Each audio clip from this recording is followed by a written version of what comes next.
Saat aku melarang suami mengundang bos genitnya ke acara ulang tahunnya, dia bilang, "Kenapa? Kamu takut kalah cantik? Dia itu tamu VIP, aku hanya diam." Tapi saat pesta berlangsung, bos dia menangis ketakutan dan bikin gempar semua tamu undangan karena.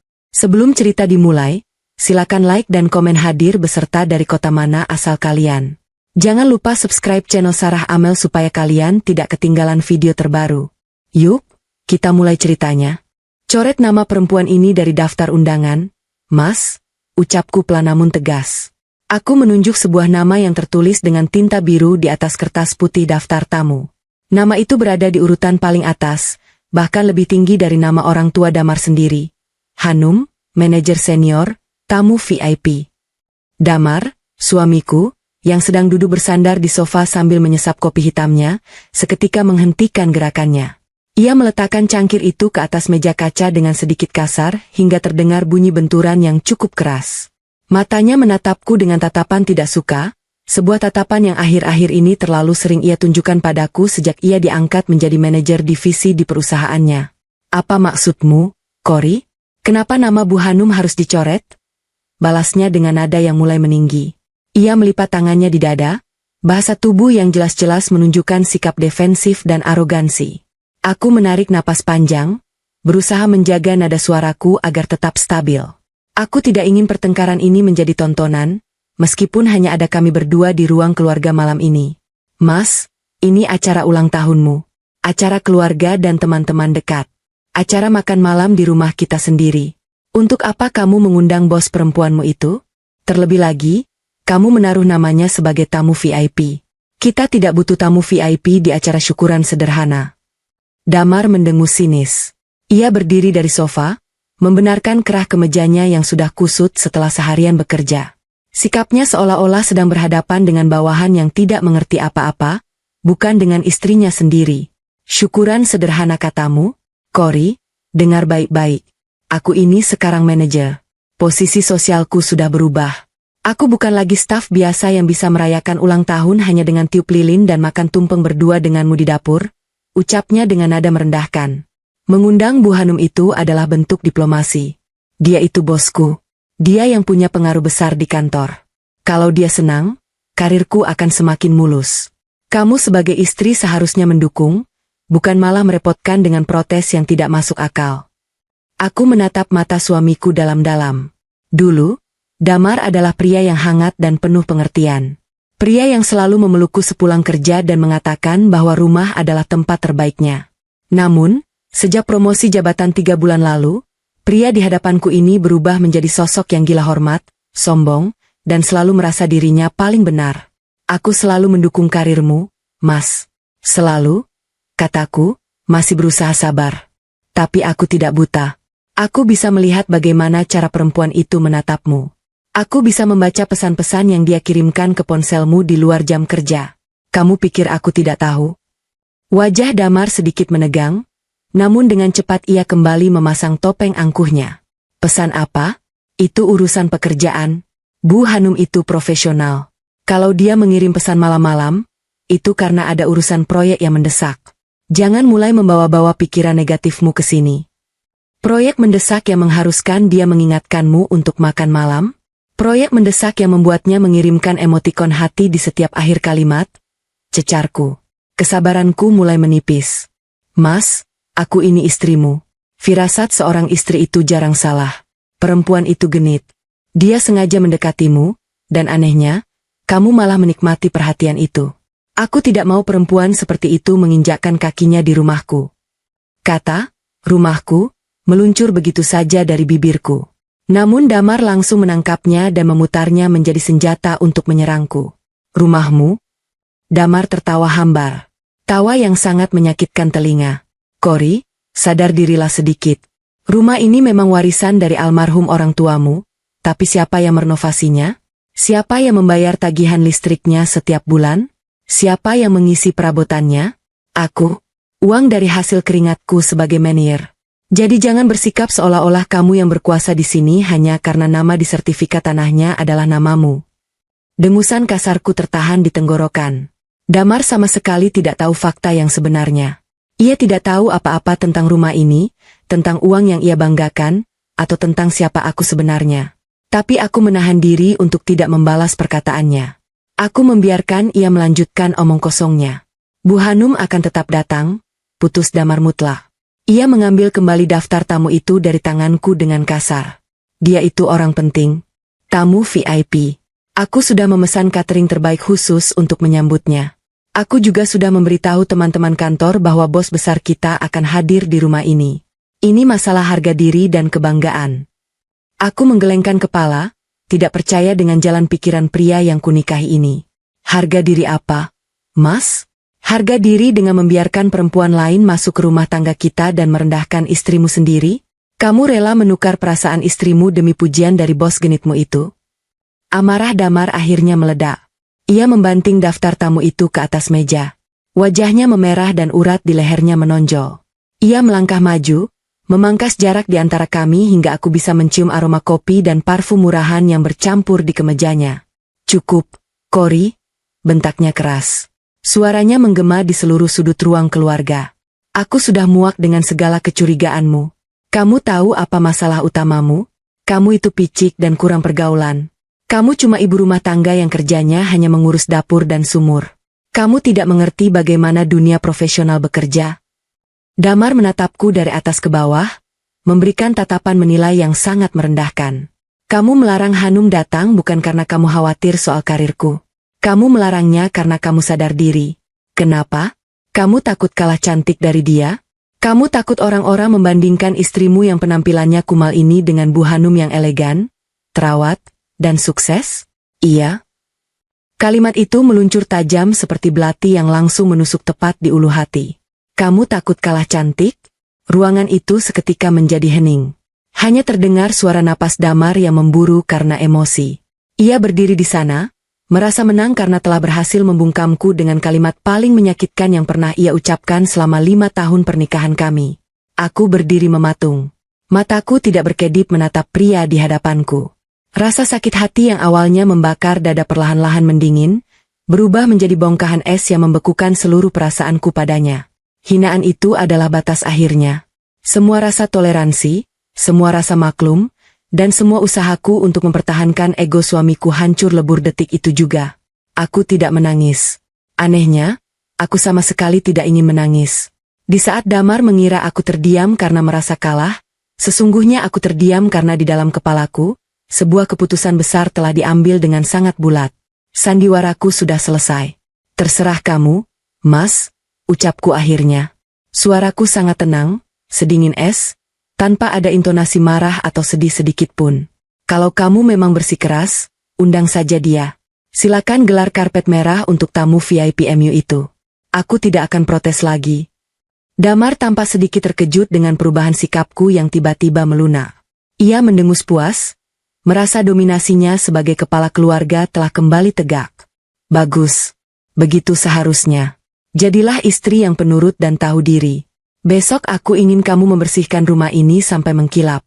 Jangan sampai ada debu sedikit pun saat Bu Hanum datang. Setelah mengatakan itu, Damar berbalik meninggalkanku. Ia melangkah menaiki tangga menuju lantai 2 untuk tidur, meninggalkanku sendirian di ruang keluarga yang remang-remang. Suara pintu kamar utama ditutup dengan keras menjadi penutup pertengkaran kami malam itu. Aku masih berdiri di tempat yang sama. Aku mengambil daftar tamu yang dibanting Damar dari atas meja. Aku menatap nama Hanum yang tercetak di sana. Bibirku perlahan menyunggingkan senyum tipis, senyum yang sangat dingin. Kamu ingin mengundang bosmu, Mas? Bisikku pada ruang kosong. Baiklah. Akan aku tunjukkan padamu siapa sebenarnya bos dari segala bos di perusahaan itu. Malam semakin larut, namun mataku sama sekali tidak bisa terpejam. Aku duduk di kursi santai di balkon lantai 2, membiarkan angin malam Jakarta yang sedikit dingin menerpa wajahku. Dari atas ini, aku bisa melihat hamparan taman belakang rumahku yang luas, lengkap dengan kolam renang yang airnya memantulkan cahaya lampu temaram. Rumah ini sangat besar. Terlalu besar untuk dihuni oleh 2 orang. Dan Damar, dengan segala kesombongannya, selalu berpikir bahwa ia adalah raja di istana ini, pria yang memutar roda kehidupan kami berdua. Aku tertawa miris dalam hati mengingat ucapan Damar beberapa jam yang lalu. Siapa yang membayar tagihan listriknya? Siapa yang mengisi perabotannya? uang dari hasil keringatku. Kenyataannya, gaji Damar sebagai manajer tingkat menengah bahkan tidak akan cukup untuk membayar biaya perawatan kolam renang dan taman rumah ini dalam sebulan. Rumah mewah di kawasan elit ini bukan warisan orang tuaku. Ini adalah rumah yang kubeli dengan uang pribadiku sendiri, secara tunai, setahun sebelum aku menikah dengan Damar. Namaku Cory, dan ini adalah rahasia terbesar yang kusimpan rapat-rapat dari suamiku sendiri. Aku adalah pewaris tunggal dan pemegang saham mayoritas dari grup Mahakarya Investama, sebuah perusahaan holding raksasa yang menaungi puluhan perusahaan besar di berbagai sektor, termasuk properti, teknologi, dan logistik. Dulu, saat pertama kali mengenal Damar, ia adalah seorang pria pekerja keras yang jujur namun selalu merasa minder dengan latar belakang keluarganya yang sederhana. Aku jatuh cinta pada kegigihannya. Agar ia tidak merasa rendah diri menjalin hubungan denganku, aku memalsukan latar belakangku. Aku mengaku sebagai anak tunggal dari keluarga kelas menengah biasa yang ditinggalkan sebuah rumah tua oleh orang tuaku yang sudah tiada. Saat kami menikah, aku mempekerjakan seorang kontraktor kepercayaanku untuk merenovasi rumah mewah ini dan memanipulasi semua dokumen tagihan bulanan agar sesuai dengan kemampuan finansial Damar. Seluruh sisa biaya operasional rumah, pajak, dan asuransi, kubayar diam-diam melalui rekening pribadiku tanpa pernah ia ketahui. Aku rela melepas posisiku di kursi kepemimpinan perusahaan. Aku menunjuk Pak Baskoro, tangan kanan sekaligus orang kepercayaan almarhum ayahku, untuk maju sebagai CEO publik dan mengelola seluruh perusahaanku. Aku memilih mundur ke belakang layar, menjadi ibu rumah tangga seutuhnya, memasak untuk Damar, menyetrika kemejanya, dan menyambutnya di depan pintu setiap sore. Semua itu kulakukan murni demi cinta. Aku ingin Damar memiliki ruang untuk bertumbuh, merasa bangga menjadi tulang punggung keluarga, dan menjadi imam yang dihormati di rumah kami. Namun apa balasan yang kudapatkan? Promosi jabatan kecilnya telah membuka topeng aslinya. Ia menjadi pria arogan yang lupa daratan.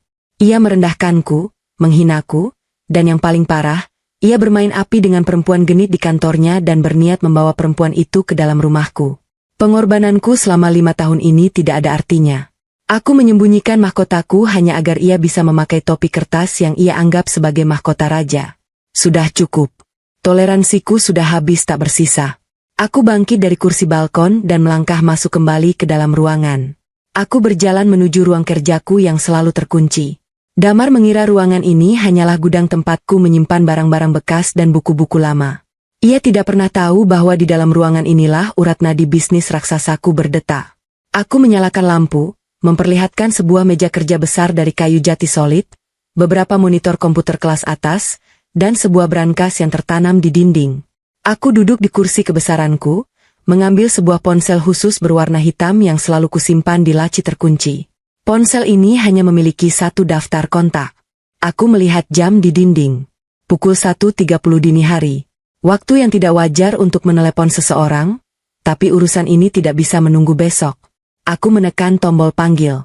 Hanya butuh 2 nada dering sebelum suara bariton yang tegas dan penuh hormat terdengar dari seberang sana. Selamat malam, Ibu Komisaris Utama. Ada yang bisa saya bantu di jam selarut ini? Sapa Pak Baskoro. Meskipun ia adalah CEO yang ditakuti di dunia bisnis, kepadaku, ia selalu menunduk patuh. Maaf mengganggu waktu istirahatmu, Pak Baskoro, jawabku dengan suara datar. Sama sekali tidak mengganggu, Ibu. Apa ada instruksi mendesak? Bagaimana progres rencana akuisisi PT Sinar Logistik? Tanyaku to the point.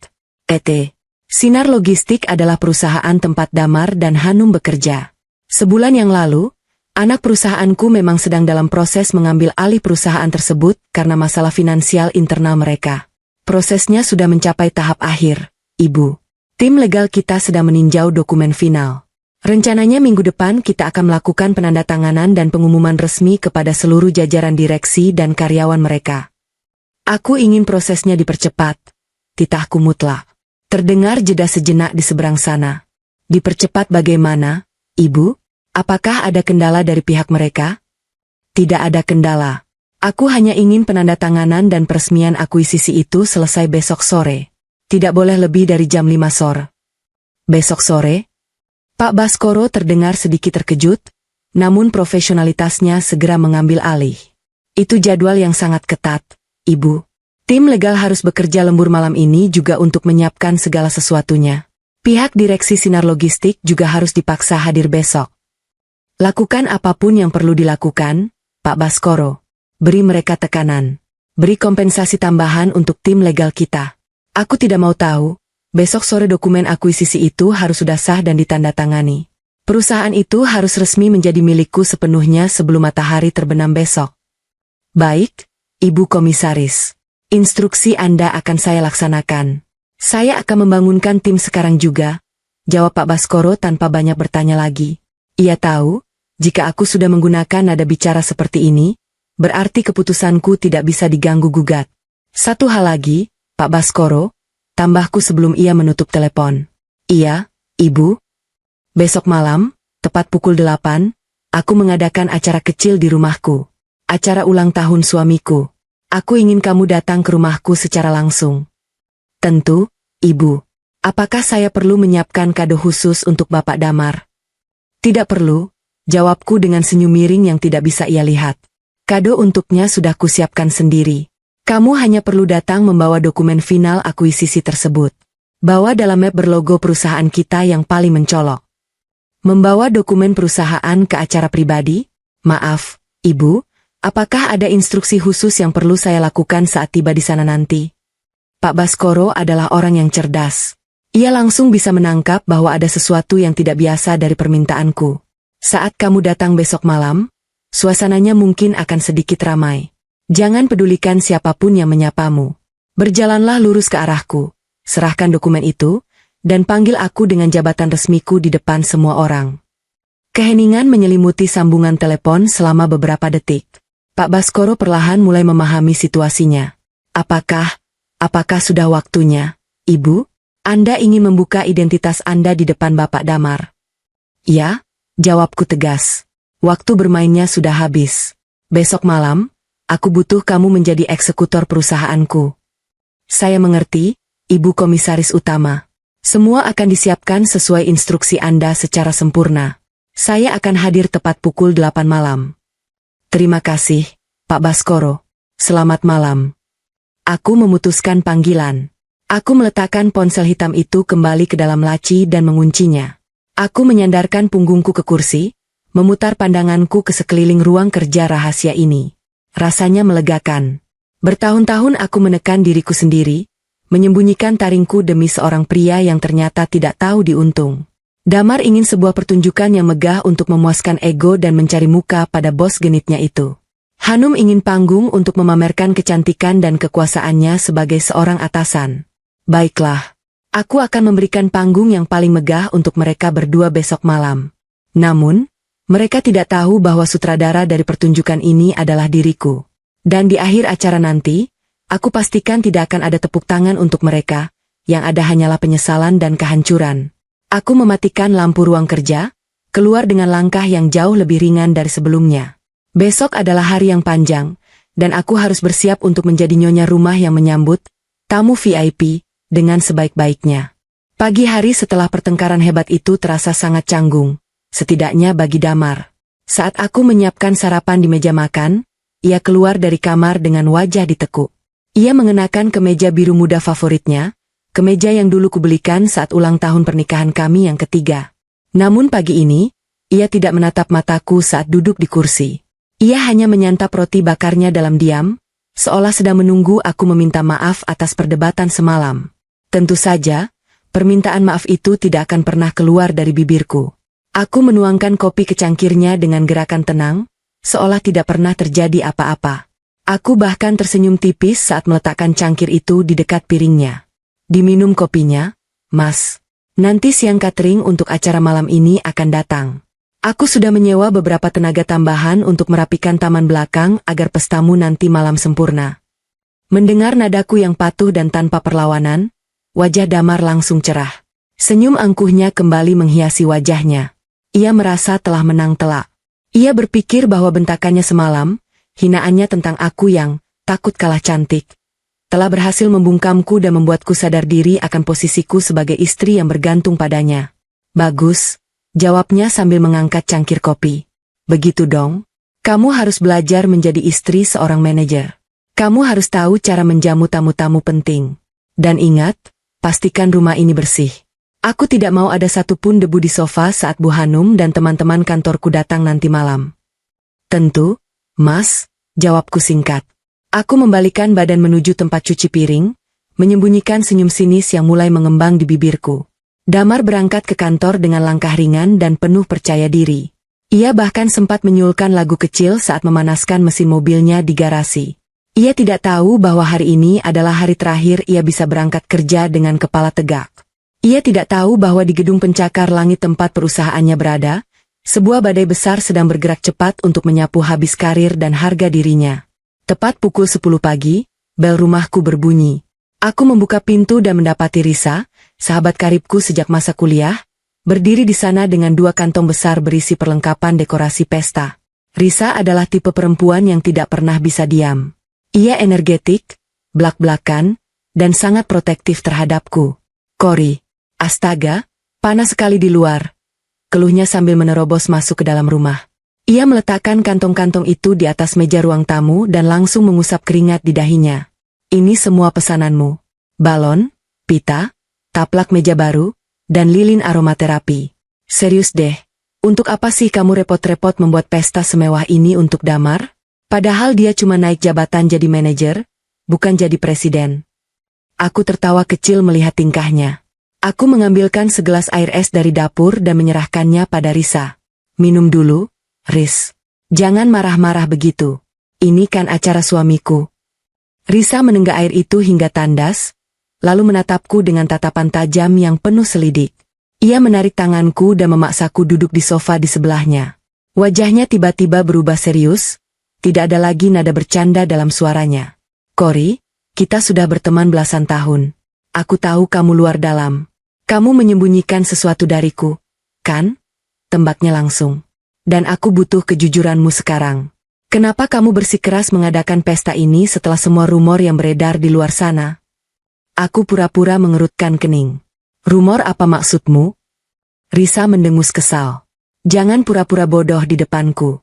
Kamu tahu betul sepupuku, si Anton, bekerja di bagian HRD di kantor Damar. Kemarin malam Anton meneleponku. Dia menceritakan kelakuan suamimu di kantor belakangan ini, terutama sejak dia diangkat jadi manajer. Semua orang di kantornya sedang membicarakan Damar dan Bu Hanum. Mendengar nama itu disebut, aku membetulkan posisi dudukku. Aku menatap Risa, memberinya isyarat untuk melanjutkan. Risa menghela napas panjang, seolah berat untuk menyampaikan hal ini padaku. Cory, maafkan aku kalau ini menyakitimu. Tapi Anton bilang, kelakuan Damar dan Hanum itu sudah bukan rahasia lagi di kantor. Mereka sering makan siang berdua di luar kantor. Damar sering terlihat masuk ke ruangan Hanum dan mengunci pintu dari dalam berjam-jam. Dan yang paling parah, minggu lalu saat ada acara outing kantor di puncak, beberapa orang melihat mereka berdua keluar dari villa yang sama di pagi buta. Risa menatap mataku lekat-lekat, mencari reaksi kesedihan atau keterkejutan. Hanum itu perempuan gatal, Cory. Dia memang terkenal suka menggoda bawahannya yang tampan. Dan suamimu yang bodoh itu malah masuk ke dalam perangkapnya demi memuluskan karirnya. Mereka berselingkuh di belakangmu, Cory. Semua orang di kantor menertawakanmu. Alih-alih menangis atau berteriak histeris seperti yang diharapkan Risa, aku hanya terdiam. Aku menatap lurus ke depan. Tentu saja aku sudah tahu. Aku bukan wanita bodoh yang buta terhadap perubahan suaminya sendiri. Aku telah menyewa detektif swasta sejak sebulan yang lalu. Aku punya foto-foto mereka. Aku punya rekaman suara mereka. Aku tahu segalanya jauh lebih detail daripada yang diketahui oleh sepupu Risa. Melihatku hanya diam, Risa menjadi semakin gemas dan marah. Ia mengguncang bahuku. Cory, kamu dengar aku tidak? Suamimu selingkuh dengan bosnya. Dan yang membuatku mau meledak adalah kenyataan bahwa perempuan ular itu akan datang ke rumahmu malam ini. Anton bilang Damar dengan bangganya mengumumkan di grup kantor bahwa Hanum adalah tamu VIP-nya malam ini. Risa berdiri dari sofa, mengacak-acak rambutnya sendiri karena frustrasi. Batalkan pestanya, Cory. Batalkan sekarang juga. Telepon Damar dan bilang pestanya batal. Usir dia dari rumah ini. Kamu punya hak untuk marah. Jangan biarkan perempuan itu menginjakkan kakinya di rumahmu dan mempermalukanmu di kandangmu sendiri. Aku membiarkan Risa menumpahkan seluruh kemarahannya. Setelah ia mulai tenang dan mengatur napasnya, aku ikut berdiri. Aku berjalan mendekatinya dan memegang kedua bahunya dengan lembut. Riz, aku tahu, ucapku pelan namun sangat jelas. Risa terbelalak.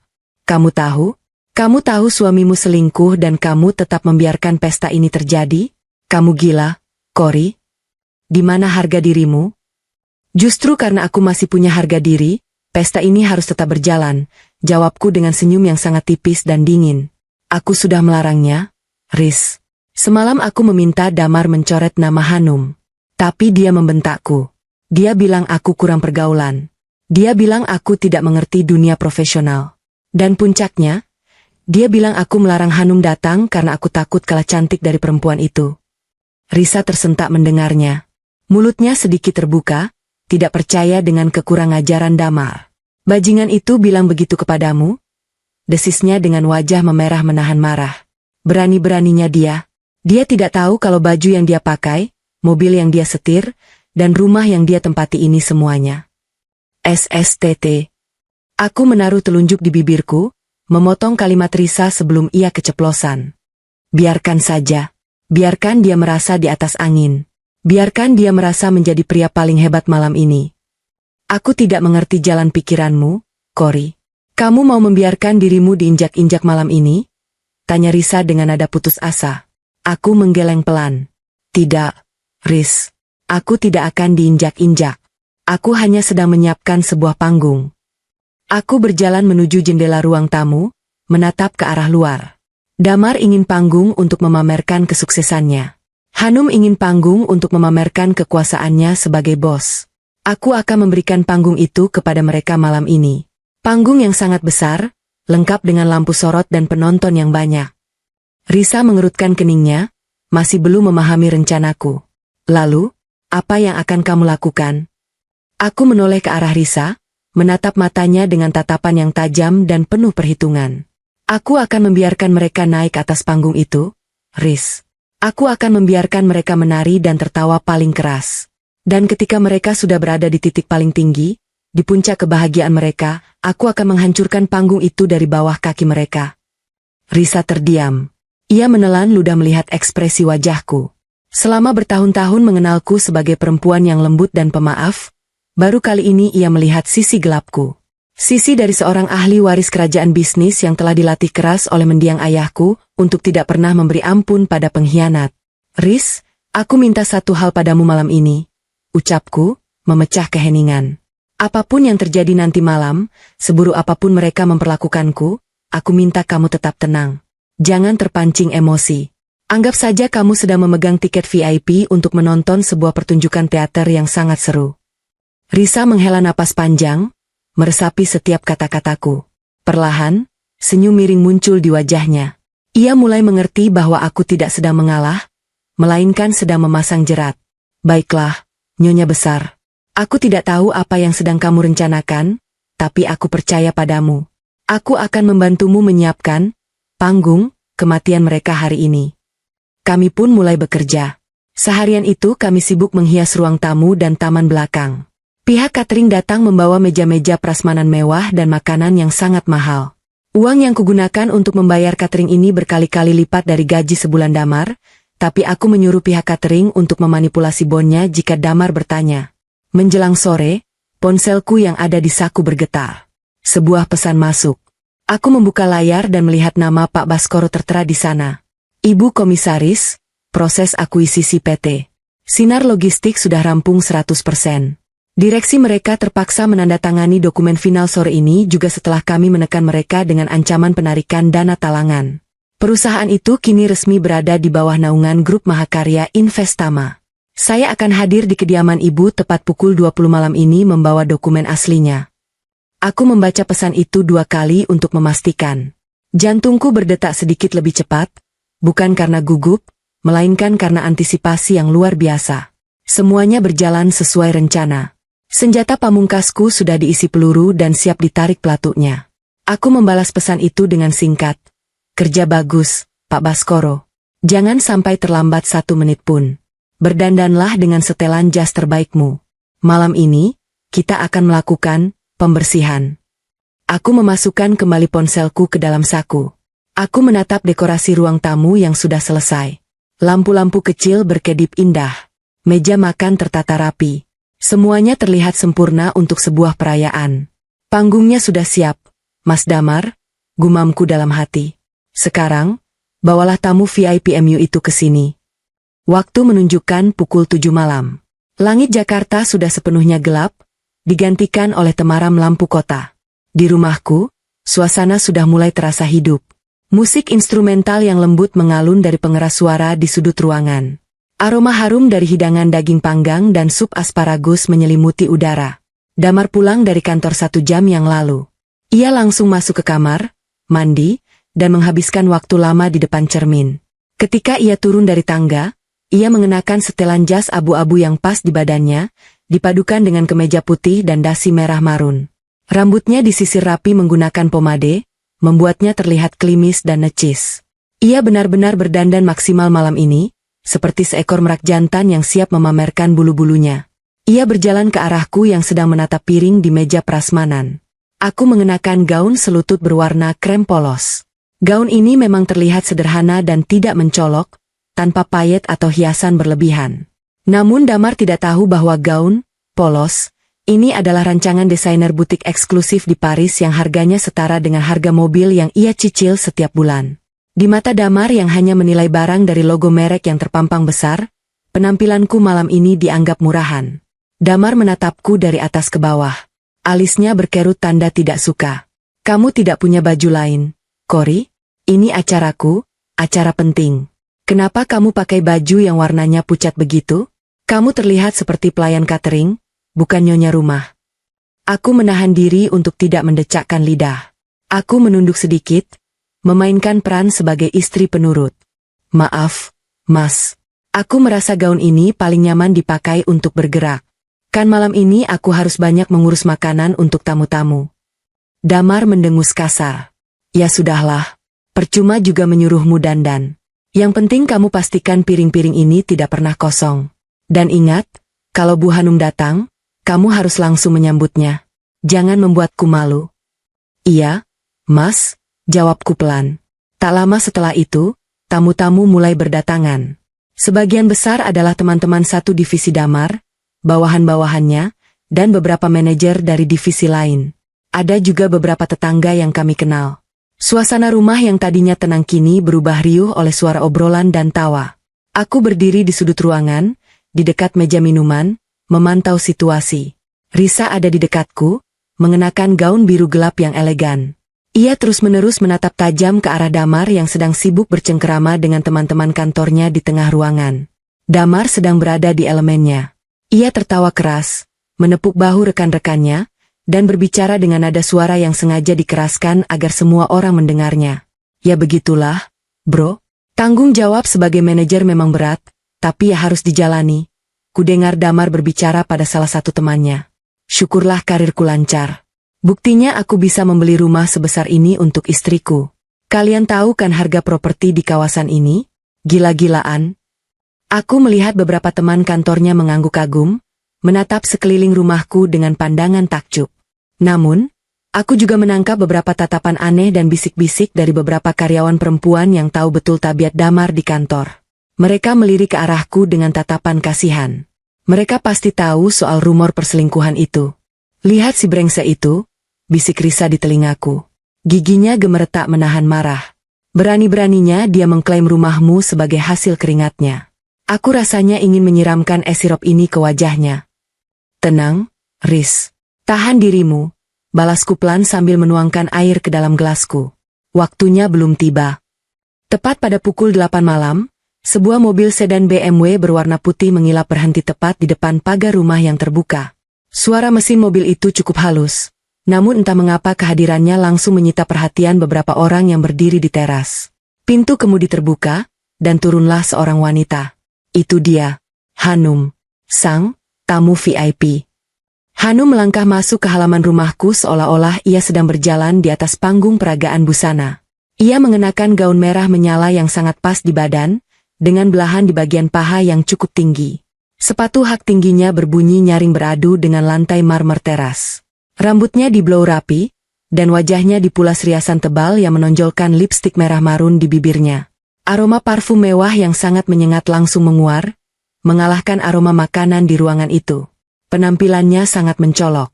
Terlalu mencolok untuk sebuah acara syukuran makan malam di rumah.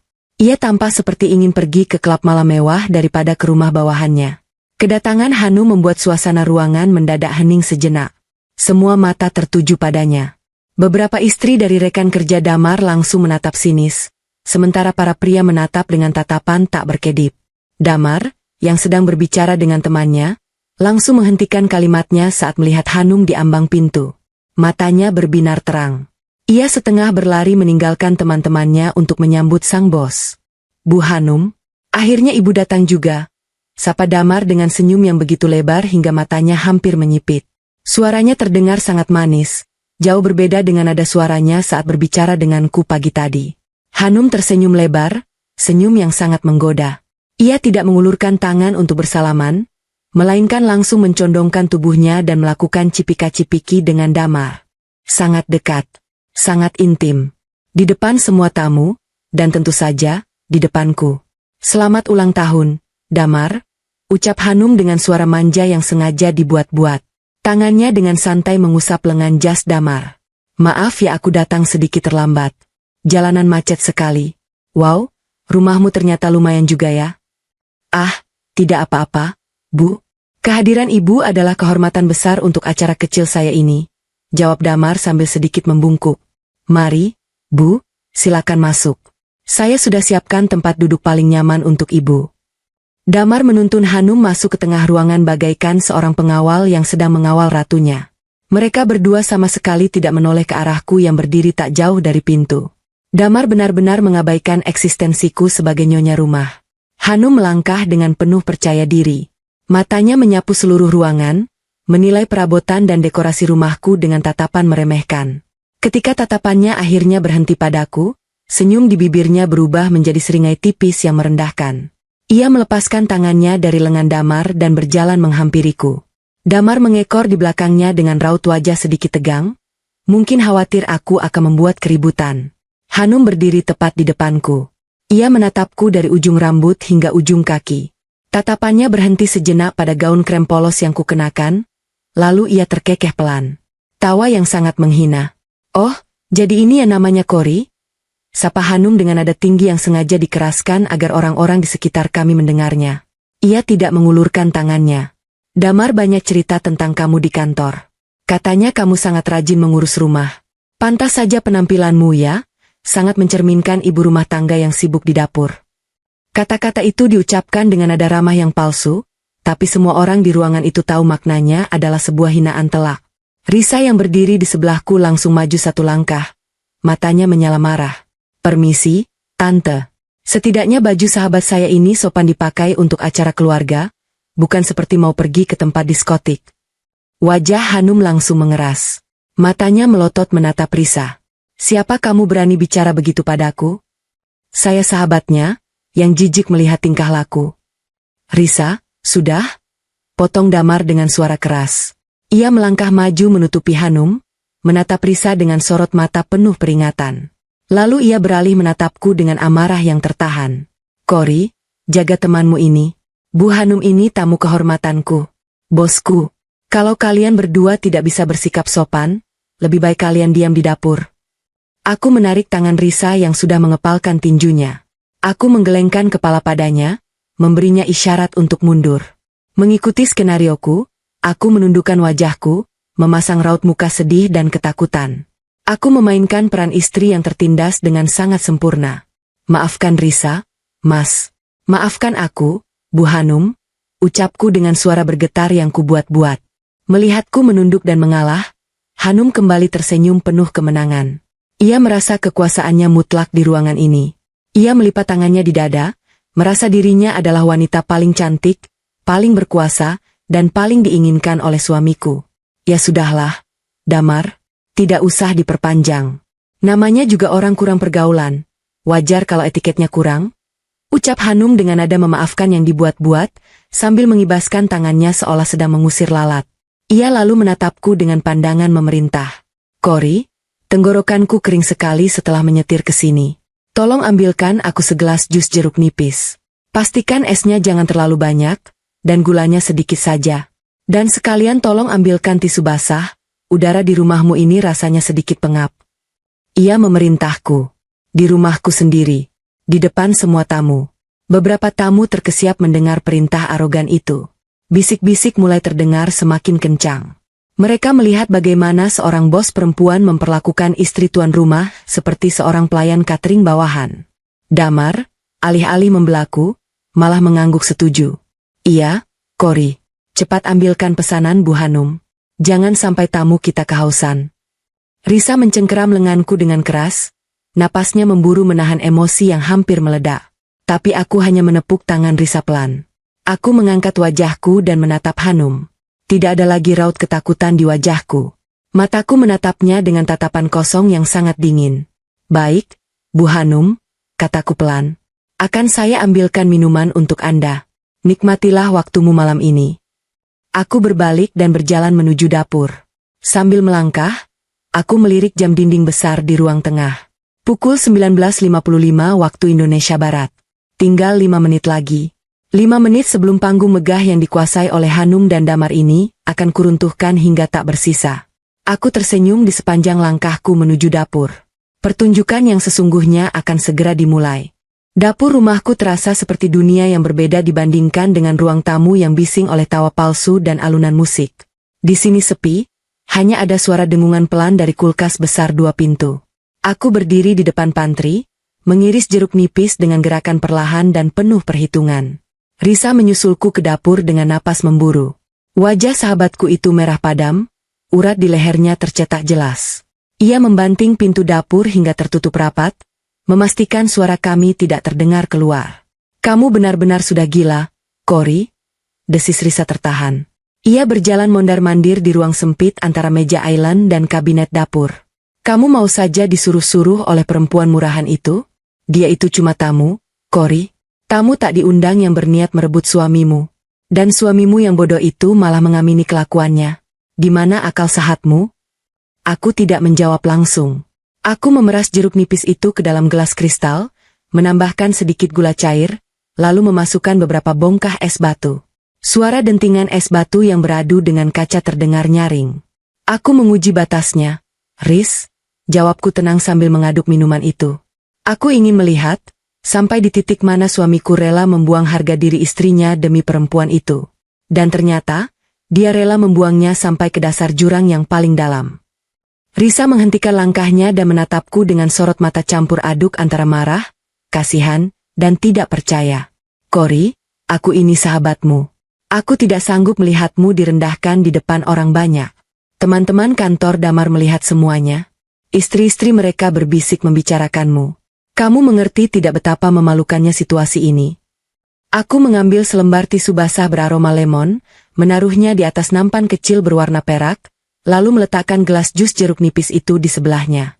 Aku menatap Risa dengan senyum tipis. Rasa malu itu hanya sementara, Riz. Malam ini, aku sengaja membiarkan diriku berada di titik terendah. Kenapa? Karena semakin tinggi aku membiarkan mereka terbang di atas kesombongan, akan semakin fatal akibatnya saat mereka jatuh membentur tanah keras nanti. Percayalah padaku. Aku mengangkat nampan itu dengan kedua tangan. Sekarang, hapus wajah marahmu itu. Ayo kita kembali ke depan. Pertunjukannya belum selesai. Risa menghela napas panjang, tampak masih sangat keberatan. Namun ia akhirnya mengangguk pasrah. Ia membukakan pintu dapur untukku, dan kami kembali melangkah masuk ke medan perang. Suasana di ruang keluarga kini terpusat pada satu titik. Sofa utama bergaya Chesterfield tempat Hanum duduk menyilangkan kaki. Damar duduk di sofa tunggal tepat di sebelahnya. Tubuhnya condong ke arah Hanum seperti seekor anjing peliharaan yang menunggu perintah tuannya. Beberapa teman kantor Damar berdiri mengelilingi mereka, tertawa terlalu keras untuk lelucon-lelucon garing yang dilontarkan Hanum. Aku berjalan menembus kerumunan itu. Perlahan, suara tawa mereda. Beberapa tamu melirikku dengan tatapan canggung, memberi jalan untukku.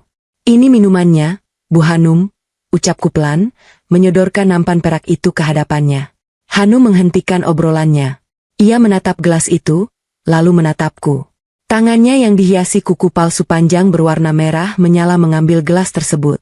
Ia mendekatkan gelas itu ke bibirnya dan menyesapnya sedikit. Tiba-tiba, wajahnya berkerut hebat. Ia menjauhkan gelas itu dari mulutnya dengan ekspresi jijik yang sangat dibuat-buat, lalu meletakkannya dengan kasar ke atas meja kaca hingga menimbulkan bunyi keras. Bra! Ya ampun, Cory. Kamu ini niat membuatkan minum atau mau meracuniku? Seru Hanum dengan suara melengking. Ini asam sekali. Aku kan sudah bilang gulanya sedikit saja, bukan berarti tidak dipakaikan gula sama sekali. Perutku bisa kram minum air perasan jeruk mentah begini. Ruangan itu seketika hening. Musik instrumental yang mengalun dari speaker tiba-tiba terasa sangat mengganggu. Semua mata tertuju padaku. Aku menelan ludah, menundukkan pandangan. Maaf, Bu, saya akan buatkan yang baru. Tidak usah. Ketus Hanum sambil mengibaskan tangannya di depan wajahku. Nanti malah kemanisan dan bikin aku diabetes. Kamu ini ternyata tidak hanya berpenampilan membosankan, tapi mengurus hal sepele seperti minuman saja tidak becus. Damar, pantas saja kamu lebih suka makan siang di kantin kantor daripada bawa bekal dari rumah. Beberapa pria di ruangan itu tertawa pelan, mencoba mencairkan suasana namun justru memperparah keadaan. Wajah Damar memerah, antara malu dan marah. Namun kemarahannya tidak ditujukan pada Hanum yang telah menghina masakan rumahnya, melainkan kepadaku. Ia berdiri dari tempat duduknya dan menatapku dengan mata melotot. Cory, kamu ini memalukan sekali. Bentak Damar di depan puluhan pasang mata yang memandang kami. Suaranya menggema di ruang tamu. Sudah kubilang layani tamu VIP-ku dengan baik. Bikin minum saja salah. Kamu sengaja ingin merusak pestaku? Hah? Rasa panas menjalar di dadaku. Bukan karena aku merasa terhina, tapi karena aku menyadari betapa bodohnya pria yang berdiri di depanku ini. Pria yang selama 5 tahun ini kuberi makan, kuberi tempat tinggal mewah, dan kujaga harga dirinya mati-matian, kini sedang meneriakiku layaknya aku adalah budak hina yang tak berguna. Di belakangku, aku bisa mendengar suara Risa yang menggeram. Kesabaran sahabatku itu benar-benar sudah habis. Ia melangkah maju dengan kasar, menepis bahuku, dan berdiri menantang di depan Damar. Cukup, Damar, teriak Risa tak kalah keras. Wajah cantiknya berubah beringas. Kamu yang memalukan. Beraninya kamu membentak istrimu sendiri di depan perempuan gatal ini. Kamu pikir kamu siapa? Hah? Manajer? Gaji manajermu itu bahkan tidak cukup untuk membayar tagihan listrik rumah ini. Risa. Aku menyela cepat, menarik lengan sahabatku itu kuat-kuat sebelum ia membocorkan rahasia terbesarku. Tolong, diam. Hanum berdiri dari sofanya. Ia merapikan gaun merahnya yang ketat, menatap Risa dengan dagu terangkat tinggi. Oh, jadi ini sahabat yang tidak punya etika itu? Damar, kalau aku jadi kamu, aku tidak akan membiarkan orang-orang kampung seperti mereka merusak acaraku. Jaga mulutmu, pelakor. Risa balas menunjuk wajah Hanum. Umpatan itu membuat seluruh tamu terkesiap serempak. Beberapa istri karyawan menutup mulut mereka dengan tangan, terkejut mendengar kata tabu itu diucapkan secara lantang. Wajah Hanum berubah pucat pasi karena marah. Ia menoleh pada Damar dengan mata berkaca-kaca buatan. Damar, kamu dengar itu? Sahabat istrimu baru saja memfitnahku di depan anak buahku. Ini penghinaan. Kalau begini caranya, aku pulang saja. Melihat tamu VIP-nya merajuk dan mengancam akan pergi, kepanikan langsung melanda Damar. Ia benar-benar kehilangan akal sehatnya. Ia maju selangkah, menunjuk tepat di depan wajahku dan Risa bergantian. Cory, bawa temanmu yang gila ini pergi dari hadapanku sekarang juga.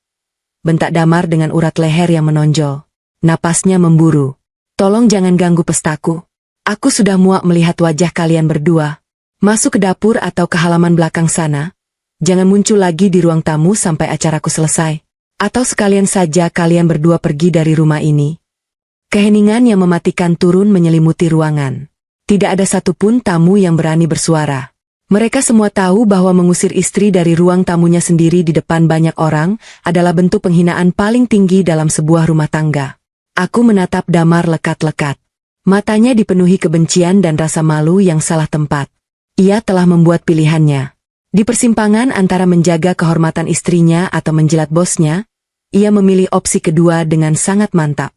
Titik terendah ini sudah tercapai. Panggung sudah siap sepenuhnya. Baik, Mas, jawabku dengan suara yang sangat tenang. Ketenanganku justru sangat kontras dengan amarah yang meledak-ledak di ruangan itu. Kalau itu maumu, aku tidak akan mengganggumu dan tamu kehormatanmu lagi. Nikmatilah pestanya. Silakan merasa menjadi raja. Aku menarik tangan Risa yang masih gemetar karena emosi. Sahabatku itu menangis, air mata kemarahan mengalir di pipinya karena tidak terima melihatku diperlakukan seperti sampah. Aku menuntunnya menjauh dari kerumunan, berjalan menuju sudut ruangan di dekat jendela besar yang menghadap ke halaman depan. Kami tidak benar-benar pergi ke dapur. Aku hanya butuh menyingkir dari pusat ruangan untuk menunggu aba-aba terakhir.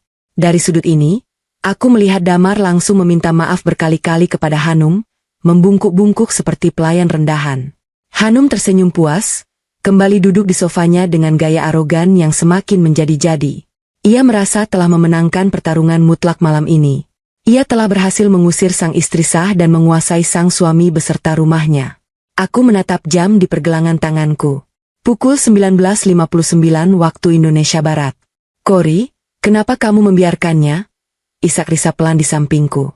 Aku tersenyum tipis dan menepuk punggung tangannya dengan lembut. Hapus air matamu, Riz. Jangan buang kesedihanmu untuk pertunjukan yang hampir selesai. Lihatlah ke depan. Eksekutor kita sudah tiba. Tepat saat kalimatku berakhir, suara deru mesin mobil yang halus namun berat memecah keheningan malam dari arah luar pagar rumah. Musik dari pengeras suara telah dinyalakan kembali, meski suasananya masih terasa sangat kaku dan canggung. Damar sedang memegang sebuah gelas wine di tangannya, bersiap memberikan pidato ucapan terima kasih karena ini adalah perayaan ulang tahunnya. Ia berdiri di tengah ruangan, berdaham keras untuk meminta perhatian dari seluruh tamu yang masih berbisik-bisik soal kejadian barusan. Terima kasih kepada teman-teman sekalian yang sudah hadir. Damar mulai berbicara dengan suara lantang, berusaha mengembalikan wibawanya. Malam ini adalah malam yang spesial bagi saya. Bukan hanya karena usia saya bertambah, tapi karena malam ini, kita kedatangan tamu yang sangat spesial.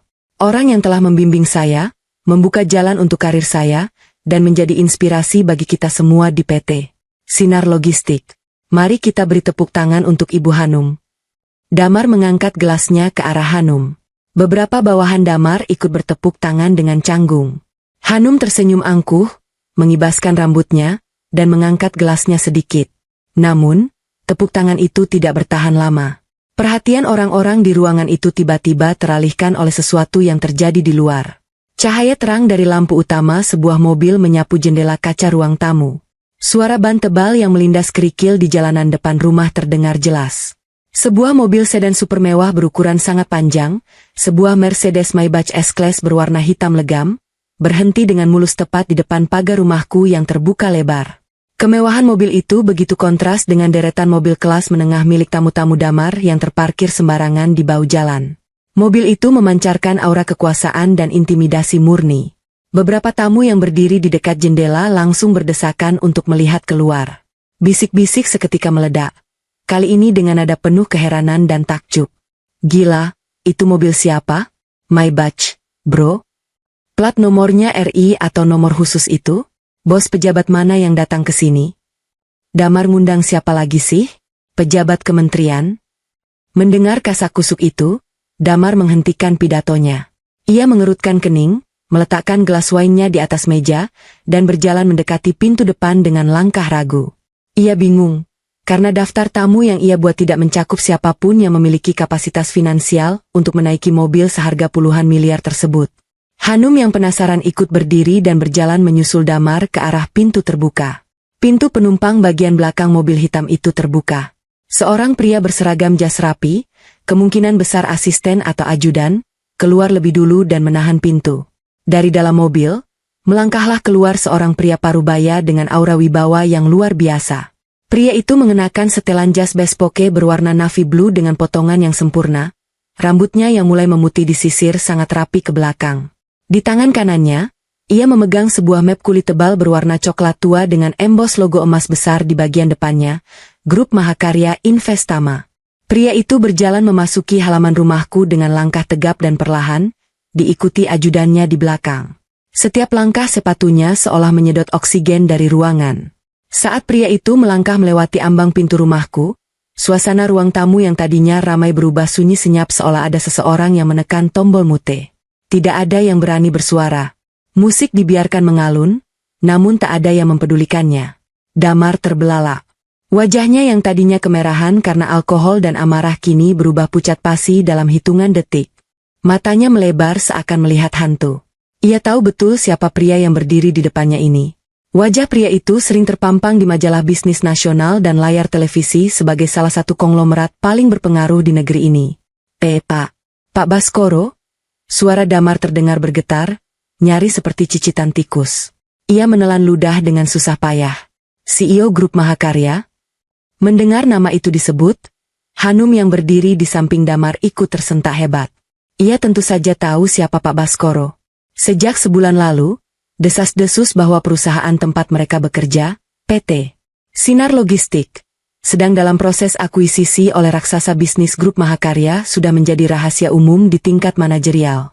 Dan pria di hadapannya ini adalah pemimpin tertinggi dari perusahaan induk yang akan segera menjadi majikan baru mereka. Raut wajah Hanum berubah drastis. Kepanikan yang sempat melintas di matanya dengan cepat digantikan oleh kilau ambisi yang menyala-nyala. Di dalam otaknya yang licik, ia pasti sedang berpikir bahwa ini adalah kesempatan emas turun dari langit. Ia mengira Pak Baskoro mungkin sedang melakukan inspeksi mendadak kepada karyawan-karyawan perusahaan yang akan diakuisisinya, dan ini adalah momen yang tepat untuk menjilat dan unjuk gigi. Hanum buru-buru merapikan belahan gaunnya, membusungkan dadanya, dan memasang senyum termanis yang pernah kulihat.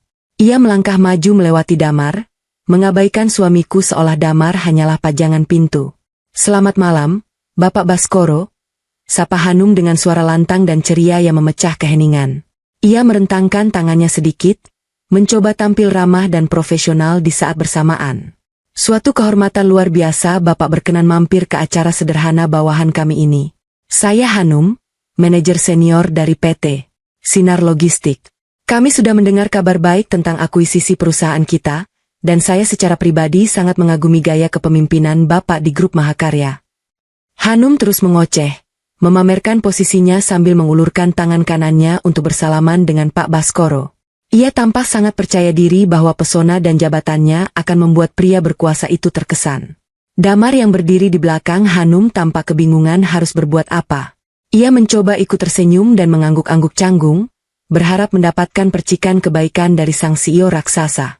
Namun, reaksi yang terjadi selanjutnya adalah sesuatu yang di luar nalar mereka berdua. Pak Baskoro berhenti melangkah, berdiri sekitar 2 meter di hadapan Hanum.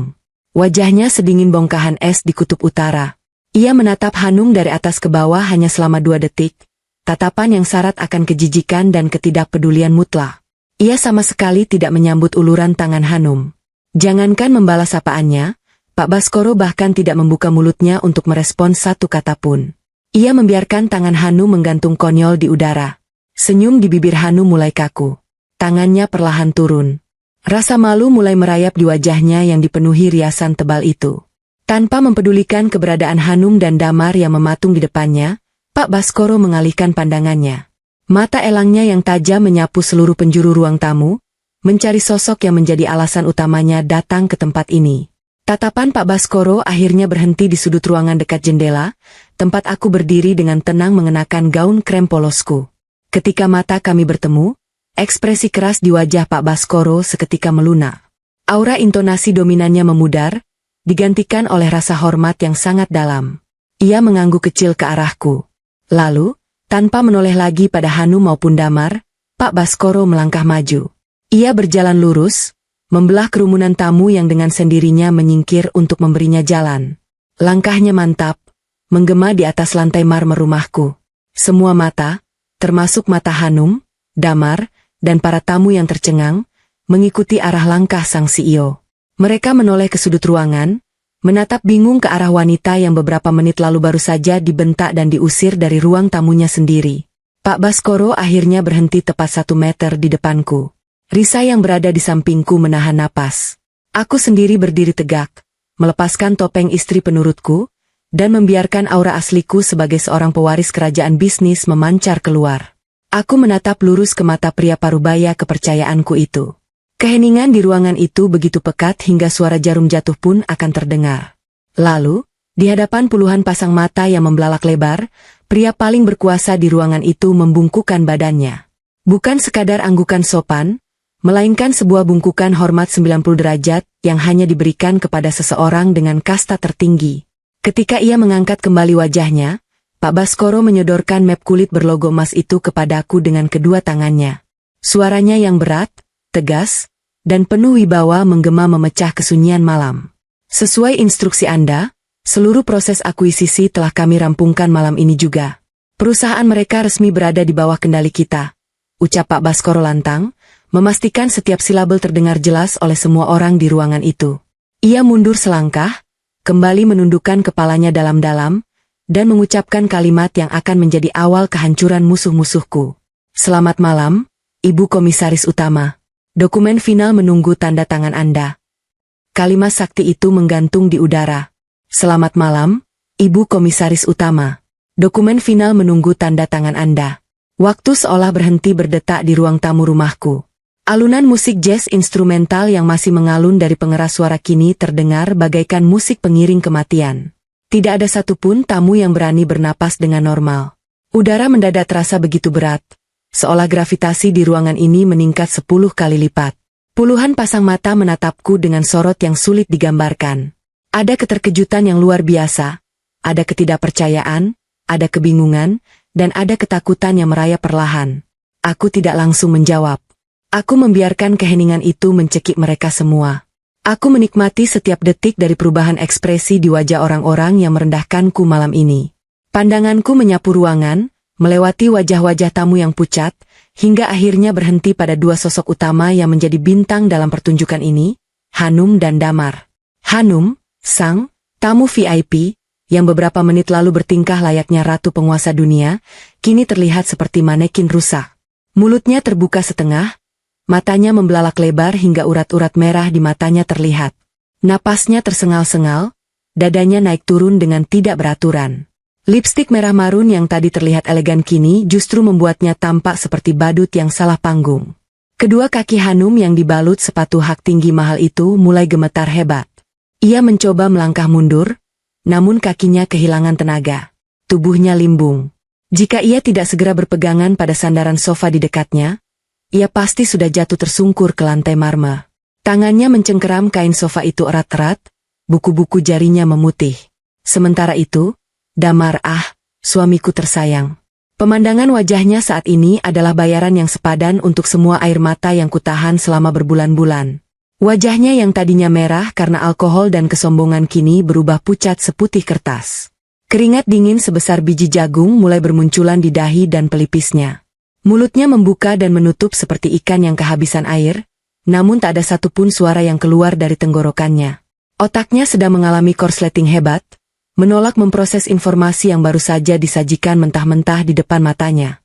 Aku mengalihkan pandanganku kembali kepada pria parubaya yang masih menunduk hormat di hadapanku. Terima kasih atas kerja kerasmu, Pak Baskoro, ucapku. Suaraku tidak lagi pelan dan bergetar seperti saat aku menghadapi bentakan Damar. Suaraku kini stabil, tenang, jernih, dan memancarkan otoritas mutlak yang selama ini kusembunyikan. Aku kembali menjadi diriku yang sebenarnya. Nyonya Kori, pewaris grup Mahakarya Investama. Mendengar nadaku berubah, Risa yang berdiri di sampingku langsung tersenyum lebar. Matanya berkaca-kaca bukan karena sedih, melainkan karena kebanggaan dan kepuasan yang luar biasa. Ia tahu, sahabatnya telah kembali bangkit. Pak Baskoro mengangkat wajahnya dan mengangguk pelan. Ia menyodorkan map kulit berlogo emas itu kepadaku. Aku menerimanya dengan satu tangan. Ajudan Pak Baskoro dengan sigap melangkah maju, membuka map itu dari tanganku agar memudahkanku, lalu menyodorkan sebuah pena tinta Montblanc hitam yang mengilap. Aku mengambil pena itu. Di atas kertas dokumen berhologram resmi tersebut, tertera persetujuan final akuisisi penuh atas PT Sinar Logistik. Aku membubuhkan tanda tanganku di atas materai dengan gerakan tegas dan lugas. Tanda tangan yang sama yang mengendalikan ribuan karyawan dan triliunan aset di luar sana. Aku menutup pena itu dan mengembalikannya kepada ajudan. Selesai. Perusahaan itu sekarang resmi menjadi bagian dari kita 100%. Siap, Ibu Komisaris Utama. Sesuai instruksi Anda, seluruh jajaran direksi lama sudah kami bekukan kewenangannya sejak sore tadi. Anda memiliki kendali penuh atas perusahaan tersebut, termasuk nasib seluruh karyawannya, mulai dari jajaran manajer hingga staf terbawah. Lapor Pak Baskoro dengan suara lantang yang sengaja diarahkan ke seluruh ruangan. Kalimat itu bagaikan palu godam yang menghantam kepala Damar. Akhirnya, pria itu menemukan suaranya kembali. "Ki, Kori?" panggil Damar. Suaranya pecah, bergetar hebat, dan serak. Ia melangkah maju dengan kaki yang diseret, seolah-olah lantai yang ia injak adalah lumpur hisap. Apa maksudnya semua ini? Komisaris utama? Pak Baskoro, Bapak pasti salah orang, kan? Ini istri saya, ini istri saya, Kori. Dia cuma ibu rumah tangga, dia tidak bekerja. Pak Baskoro menoleh ke arah Damar dengan tatapan yang sangat dingin dan merendahkan, tatapan yang biasanya ia gunakan untuk menatap kecoa di sudut ruangan. Saya tidak pernah salah mengenali atasan saya, Saudara Damar. Wanita yang berdiri di hadapan Anda, yang Anda panggil dengan nama Kori, adalah pemilik sah, pemegang saham mayoritas tunggal, dan komisaris utama dari grup Mahakarya Investama. Beliau adalah atasan dari atasan saya. Dan mulai detik ini, beliau adalah pemilik tunggal perusahaan tempat Anda bekerja. Kaki Damar melemah seketika. Ia terhuyung mundur hingga punggungnya menabrak meja prasmanan. Beberapa piring berdenting keras, namun tak ada yang peduli. Tidak mungkin. Gumam Damar, menggelengkan kepalanya dengan kuat. Ia menatapku dengan mata liar, mencari kebohongan di wajahku. Kori, ini lelucon kan? Ini prank ulang tahunku, kan? Kamu menyewa mereka untuk mengerjaiku? Iya, kan? Aku memutar tubuhku sepenuhnya untuk menghadap Damar. Aku menatapnya dari ujung kepala hingga ujung kaki, tatapan yang persis sama merendahkannya dengan tatapan yang ia berikan kepadaku saat ia menyuruhku pergi ke dapur. Lelucon? Ulangku dengan nada mengejek. Aku melangkah perlahan ke tengah ruangan, mendekatinya. Apa aku terlihat sedang bercanda, Mas? Apakah pria sekelas Pak Baskoro, CEO yang kau doakan itu, terlihat seperti aktor sewaan murahan bagimu? Damar membeku. Ia tidak bisa menjawab. Logikanya berteriak bahwa ini semua adalah kenyataan, namun egonya menolak menerima bahwa istri yang selalu ia hina dan ia anggap tak berguna ternyata adalah miliarder raksasa yang menguasai hidupnya. Kamu selalu membanggakan jabatan manajermu, Mas, ujarku, suaraku menggema di ruang tamu yang sunyi itu. Kamu merasa menjadi raja di rumah ini. Kamu bilang kamu yang membayar listrik, kamu yang membeli perabotan, kamu yang menghidupiku dari hasil keringatmu. Kamu membusungkan dadamu setiap kali gajimu turun, merasa menjadi pria paling perkasa di dunia. Aku berhenti tepat 2 langkah di depannya. Aku menatap lurus ke dalam matanya yang dipenuhi ketakutan. Tapi tahukah kamu, Mas? Gaji bulanan manajermu itu bahkan tidak cukup untuk membayar biaya perawatan kolam renang di halaman belakang kita selama 2 minggu. Rumah mewah yang selalu kamu sebut sebagai istana hasil keringatmu, ini. Aku merentangkan kedua tanganku, memamerkan sekeliling ruangan, adalah aset pribadiku. Aku membelinya secara tunai setahun sebelum kita menikah. Aku menyewa kontraktor untuk merombaknya agar terlihat seperti warisan tua yang direnovasi, hanya agar egomu sebagai suami tidak terluka. Aku memalsukan semua tagihan rumah tangga kita agar sesuai dengan gajimu. Sisanya, ratusan juta per bulan untuk biaya operasional rumah ini, aku yang membayarnya secara diam-diam. Beberapa tamu di ruangan itu terkesiap kaget mendengar pengakuanku. Istri-istri karyawan yang tadi menatapku dengan kasihan kini menatapku dengan kekaguman campur ngeri. Aku merendahkan diriku sendiri, lanjutku, nada suaraku mulai naik, melepaskan amarah yang tertahan sekian lama. Aku melepas posisiku di puncak menara, memakai celemek, memasak untukmu, menyetrika kemejamu, dan menunggu di pintu setiap sore hanya untuk menyambut pahlawanku pulang. Aku menutupi cahayaku sendiri agar kamu bisa bersinar. Mas, tapi apa yang kamu lakukan dengan cahaya yang kuberikan? Aku menunjuk tepat ke arah wajahnya. Kamu menggunakannya untuk membakarku. Kamu mendapat sedikit kekuasaan, lalu kamu menjadi buta. Kamu menghinaku, merendahkanku di depan teman-temanmu, dan yang paling parah, kamu membawa perempuan murahan ini ke dalam rumahku dan memaksaku untuk melayaninya. Aku memutar pandanganku dan menunjuk tajam ke arah Hanum. Hanum terlonjak kaget seolah baru saja disengat listrik. Wajahnya yang tadinya pucat kini berubah pasi-pasi seolah darahnya habis terkuras. Tidak. Nyonya, saya tidak tahu, saya bersumpah saya tidak tahu. Hanum mulai tergagap, suaranya melengking karena panik. Ia melepaskan cengkramannya dari sofa dan mencoba melangkah maju ke arahku dengan kedua tangan disatukan di depan dada, memohon. Diam, bentakku dengan suara keras dan memekakkan telinga. Hanum seketika terdiam, tubuhnya bergetar hebat. Ia menciut seperti tikus yang berhadapan dengan kucing garong. Sang tamu VIP, yang congkak itu kini tak lebih dari seonggok daging yang ketakutan setengah mati. Kamu pikir kamu siapa? Berani menyuruhku mengambilkan minum di rumahku sendiri? Desisku tajam, melangkah mendekati Hanum. Kamu mengeluh minumannya terlalu asam? Kamu mengeluh aku tidak becus mengurus tamu? Malam ini, aku sengaja menuruti semua perintah bodohmu. Aku sengaja membiarkanmu naik ke puncak kesombongan tertinggi yang bisa kau capai. Karena aku ingin melihat wajahmu saat aku menjatuhkanmu ke dasar jurang. Hanum mulai menangis. Air matanya merusak riasan tebalnya, membuat maskara hitamnya luntur dan mengalir di pipinya seperti hantu. Maafkan saya, Ibu Komisaris. Saya hilaf. Saya berjanji tidak akan mengulanginya. Saya hanya... Kamu hanya apa? Hanya mencoba merebut suamiku karena kamu merasa dirimu lebih cantik, lebih kaya, dan lebih berkuasa dariku? Potongku tajam. Aku tertawa sinis. Tawa yang membuat bulu kuduk semua orang di ruangan itu berdiri. Kamu salah besar, Hanum. Kamu bukan siapa-siapa. Malam ini, bukan cuma pestamu yang berakhir. Hidupmu juga. Aku menoleh ke arah Pak Baskoro yang masih berdiri tegak di posisinya, siap menerima perintah. Pak Baskoro, panggilku dengan suara mematikan. Siap, Ibu Komisaris, jawabnya sigap. Babak penghukuman akhirnya dimulai. Perusahaan ini sekarang adalah milikku, ujarku lantang kepada Pak Baskoro, memastikan seluruh tamu di ruangan itu, terutama bawahan-bawahan Hanum dan Damar, mendengar setiap patah kataku dengan sangat jelas.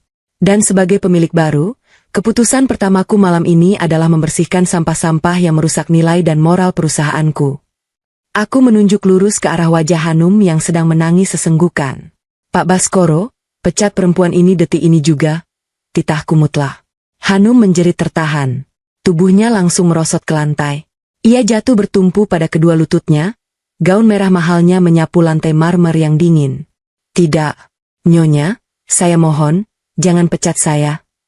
Hanum memohon dengan suara serak, merangkak sedikit ke arahku, mencoba menggapai ujung gaunku, namun aku melangkah mundur dengan jijik.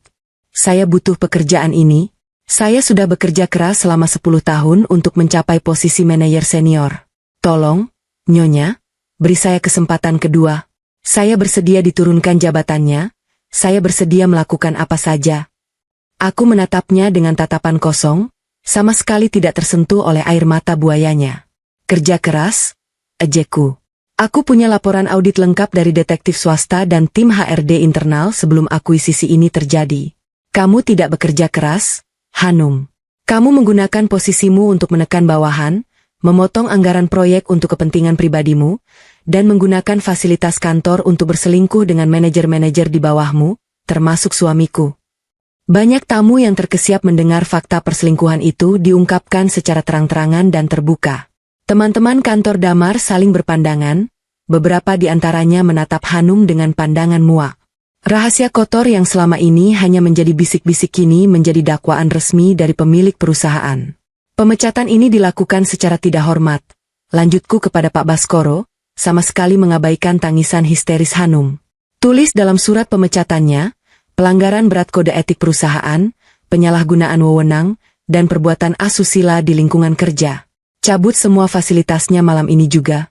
Jangan berikan pesangon sepeser pun. Dan pastikan namanya masuk ke dalam blacklist Asosiasi Perusahaan Logistik Nasional. Aku ingin memastikan perempuan ini tidak akan pernah bisa bekerja di perusahaan manapun di industri ini seumur hidupnya. Perintah diterima, Ibu. Akan saya proses malam ini juga. Surat pemecatan resmi akan dikirim ke alamat rumahnya besok pagi, dan tim keamanan kantor akan mengosongkan mejanya malam ini, jawab Pak Baskoro tanpa ragu sedikit pun. Mendengar vonis hukuman matinya di dunia karir, Hanum meraung keras.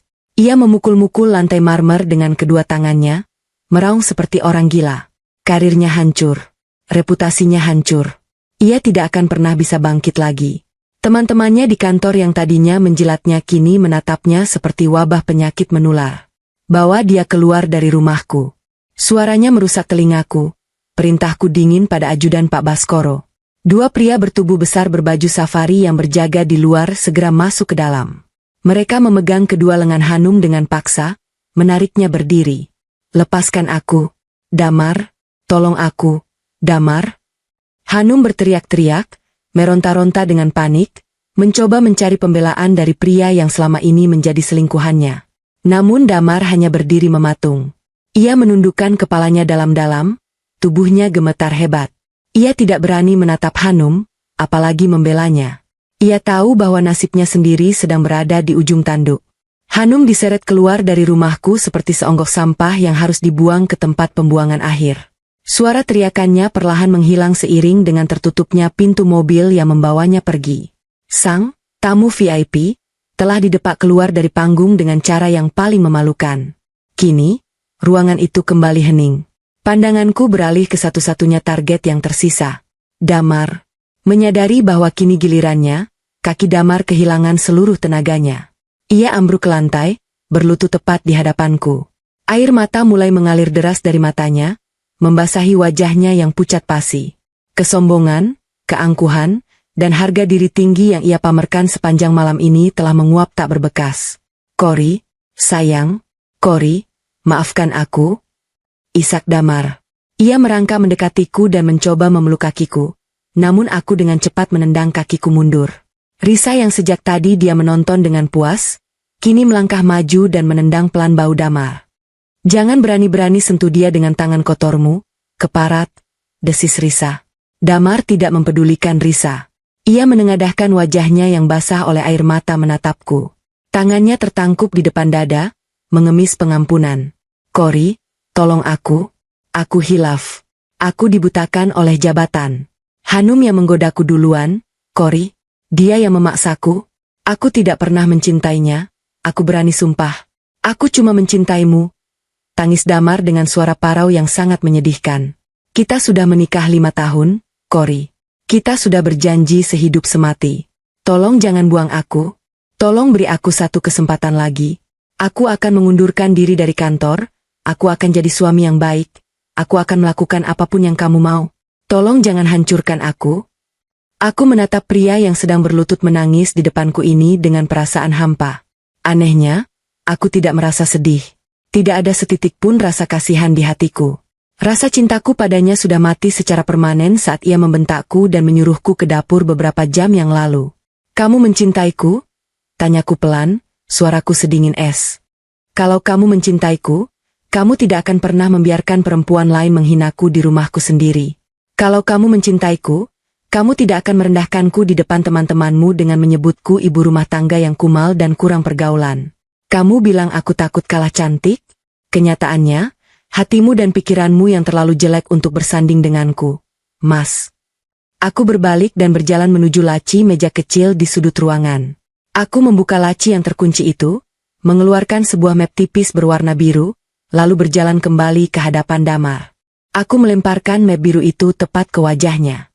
Map itu terbuka, menjatuhkan beberapa lembar kertas berstempel resmi ke pangkuan Damar. Damar menatap kertas-kertas itu. Matanya melebar penuh horor.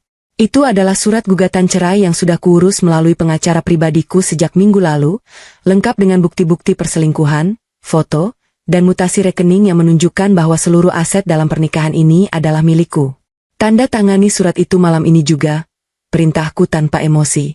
Pengacaraku akan memasukkannya ke pengadilan agama besok pagi. Dan jangan bermimpi kamu akan mendapatkan gonogini sepeser pun. Semua aset, rumah ini, mobil yang kau pakai, bahkan baju mahal yang menempel di badanmu sekarang, kubeli dengan uangku. Kamu masuk ke dalam hidupku tanpa membawa apa-apa, dan kamu akan keluar dari hidupku dalam keadaan yang sama persis. Cory, tidak. Jangan ceraikan aku. Kumohon, teriak Damar, memukul-mukul kepalanya sendiri karena frustrasi dan penyesalan yang terlambat. Ia mencoba meraih kakiku lagi, menangis terseduh-seduh seperti anak kecil. "Pak Baskoro," panggilku tanpa menoleh. Untuk pria ini, proses pemecatannya sama seperti Hanum. Pelanggaran etika berat. Tidak ada pesangon. Dan bekukan semua akses rekening gajinya saat ini juga untuk mengganti kerugian operasional perusahaan yang ia gunakan selama berselingkuh. "Siap, Ibu Komisaris." Semua perintah akan segera dieksekusi, jawab Pak Baskoro tegas. Aku menatap Damar untuk yang terakhir kalinya. Sosok yang dulunya kucintai ini kini terlihat sangat menyedihkan, menjijikkan, dan tak bernilai. Pestanya sudah selesai, Damar, ucapku pelan, namun setiap kata dipenuhi dengan racun yang mematikan. Bawa surat cerai itu, ambil dompetmu, dan keluar dari rumahku sekarang juga. Jangan pernah menampakkan wajahmu di depanku lagi, atau aku akan memastikan kamu membusuk di penjara atas tuduhan penggelapan dana perusahaan. Damar masih menangis dan meronta, menolak untuk pergi. Namun dua petugas keamanan berseragam safari yang tersisa segera bertindak cepat. Mereka menarik kerah jas Damar dengan kasar, menyeretnya berdiri. Damar tidak melawan secara fisik, tubuhnya sudah lemas tak bertulang. Ia terus memanggil namaku dan menangis saat diseret paksa melewati pintu depan, keluar menuju kegelapan malam tanpa membawa apapun selain penyesalan seumur hidupnya. Setelah teriakan Damar menghilang, ruangan itu kembali diselimuti keheningan yang panjang. Para tamu yang masih tersisa, teman-teman kantor Damar, berdiri mematung dengan wajah pucat pasi. Mereka ketakutan. Mereka baru saja menyaksikan bagaimana seorang konglomerat menghancurkan hidup dua petinggi perusahaan hanya dalam waktu kurang dari 1 jam. Aku menarik napas panjang, merapikan gaun kremku yang sedikit berantakan, lalu menatap kerumunan tamu tersebut. Aku memaksakan sebuah senyum tipis di wajahku, senyum seorang nyonya rumah yang ramah namun mematikan. Maafkan atas keributan kecil barusan, Bapak dan Ibu sekalian, ucapku dengan nada santai, seolah-olah aku baru saja membuang sampah keluar. Acara ulang tahunnya terpaksa saya batalkan. Namun makanannya masih banyak. Silakan dibungkus dan dibawa pulang jika kalian mau. Setelah itu, saya mohon maaf, tapi pintu rumah ini harus segera dikunci. Tidak ada satupun tamu yang berani mengambil makanan. Tanpa dikomando, mereka serempak menundukkan kepala kepadaku. Beberapa dari mereka menggumamkan kata maaf dan pamit dengan tergesa-gesa. Mereka bergegas keluar rumah seperti sekawanan domba yang ketakutan, setengah berlari menuju mobil masing-masing. Mereka tahu, berada di rumah ini lebih lama sama saja dengan menantang maut.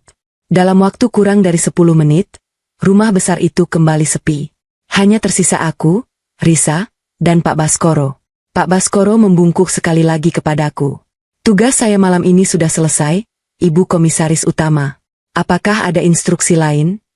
Aku menggeleng pelan dan tersenyum tulus padanya. Tidak ada, Pak. Terima kasih banyak. Kamu boleh pulang dan istirahat. Besok pagi, aku akan datang ke kantor pusat. Sudah saatnya aku kembali mengambil alih mejaku.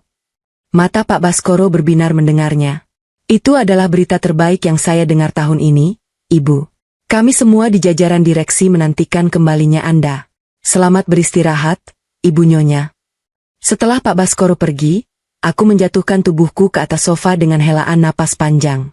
Beban berat yang bertonton rasanya baru saja diangkat dari dadaku. Udara di rumah ini terasa jauh lebih segar, lebih bersih.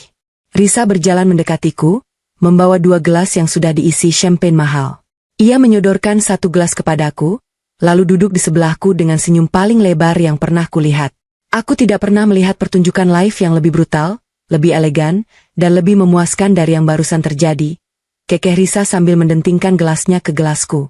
Kamu benar-benar menepati janjimu, Cory. Kamu menghancurkan panggung itu hingga berkeping-keping. Aku ikut tertawa kecil, menyandarkan kepalaku ke sandaran sofa. Sudah kubilang kan? Semakin tinggi mereka terbang, jatuhnya akan semakin sakit. Aku menyesap champagne tersebut, membiarkan rasa dingin dan manisnya membasahi tenggorokanku. Malam ini, aku kehilangan seorang pria yang tidak pernah menghargaiku. Tapi sebagai gantinya, aku mendapatkan kembali diriku sendiri. Aku mendapatkan kembali kebebasanku, kekuasaanku, dan harga diriku. Nyonya rumah yang penurut itu telah mati. Mulai besok, singgasana bisnisku memanggil, dan aku siap untuk kembali memimpin kerajaanku.